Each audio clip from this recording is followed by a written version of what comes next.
I'm trying to get x by itself. So what do you think I need to do first?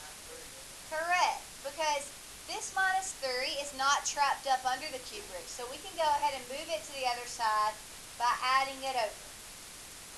Those will cancel on the left, and now on the left all you have is the cube root of 13x plus 1 equals 0 plus 3, which is 3. So the next thing that we're going to have to do to get x by itself is what? Cube it. Now we're ready to get rid of that cube root, and the only way to cancel out a cube root is to cube it. But if you cube that side, you must cube the other side. So now look, the cube root cancels out by the cube, leaving just 13x plus 1.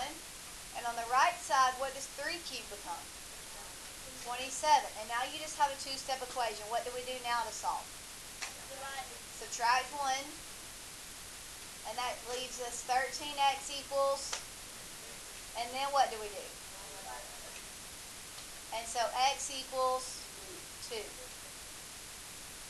Now we need to check to make sure it works. So if you go back to the original problem and you plug in a 2 right here, and then you type it in. Okay, ready? Cube root. How do you type in a cube root? Math, and then it's number 4.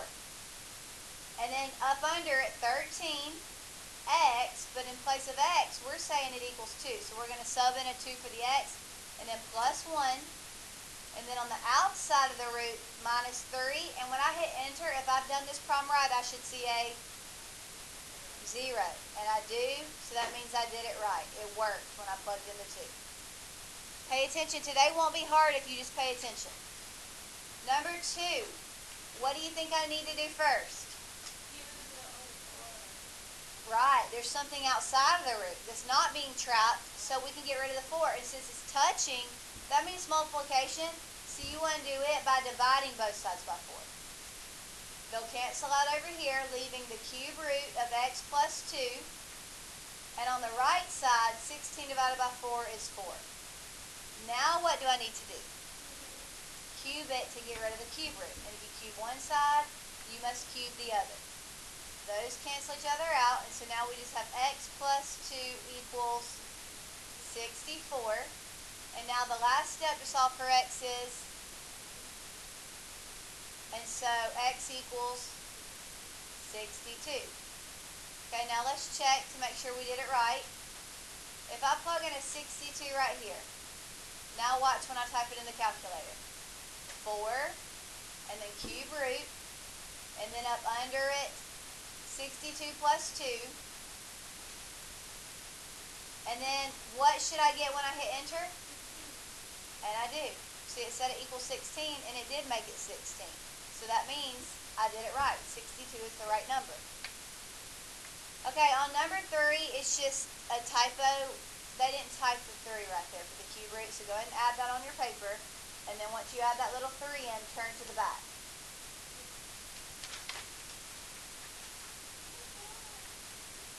Okay, solve each equation. Remember to check for extraneous solutions. So v equals the square root of 4 plus 3v. This is a square root. So what do I need to do first? Square both sides. So if I square this side, I must square this side. Doesn't that become v squared equals 4 plus 3v? Because those cancel each other out. Now what do I need to do? Right, I need to move everything to the same side as the v squared. So I'll subtract the 3v over, and I'll subtract the 4 over. And now there's nothing left on the other side. Now what do I do? Bubble method, or we could just graph it and figure out or see where it crosses the x-axis. What numbers multiply to a negative 4 and add to a negative 3? Negative 4 and positive 1, right? Because negative 4 times 1 is negative 4, negative 4 plus 1 is negative 3. So that makes your final solutions what numbers? Positive 4 and negative 1. But do you see an answer choice up there that says that? Pay attention. First I'll plug in 4. Okay, we'll pretend like there weren't choices. I'll plug in 4 for both sides. When I plug in a 4 right here, what does that become? 12, and 12 plus 4 is, so isn't the square root of 16 really equal to 4? So this one's good. But now watch when I plug in negative 1. If I plug in a negative 1 right here, doesn't that become a negative 3? And what's a negative 3 plus 4? A positive 1.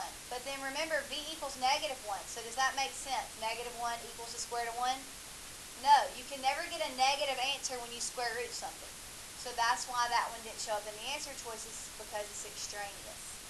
So you need to work on all of these, and keep in mind, with answer choices, even if you don't know how to do the work, couldn't you just sit here and plug in each choice into the V's until you found the ones that work? Okay? So you need to be working on this worksheet, and then I'm going to be doing some other stuff like makeup work and passing out papers. Okay? Yeah, makeup. It will be stamped tomorrow.